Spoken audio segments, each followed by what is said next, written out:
ಬಂಟ್ವಾಳ ತಾಲೂಕಿನ ಗೋಳ್ತಮಜಲು ಸಮೀಪ ಶುಕ್ರವಾರ ಸಂಜೆ ನಡೆದ ರಸ್ತೆ ಅಪಘಾತದಲ್ಲಿ ಕಾರೊಂದು ಚಾಲಕನ ನಿಯಂತ್ರಣ ತಪ್ಪಿ ಪಲ್ಟಿಯಾದ ಘಟನೆ ನಡೆದಿದೆ.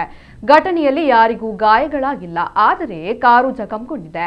ವಿಟ್ಲಾದಿಂದ ಬಿಸಿ ರೋಡ್ ಕಡೆಗೆ ಬರ್ತಾ ಇದ್ದ ಕಾರು ಗೋಳ್ತಮಜಲು ಬಳಿ ಟ್ಯಾಂಕರ್ ಲಾರಿಯನ್ನ ಓವರ್ಟೇಕ್ ಮಾಡಲು ಯತ್ನಿಸಿದ ವೇಳೆ ಲಾರಿಗೆ ಡಿಕ್ಕಿಯಾಗಿದೆ. ಡಿಕ್ಕಿಯ ಬಳಿಕ ಚಾಲಕ ನಿಯಂತ್ರಣ ಕಳೆದುಕೊಂಡ ಪರಿಣಾಮ ಕಾರು ಪಲ್ಟಿಯಾಗಿದೆ.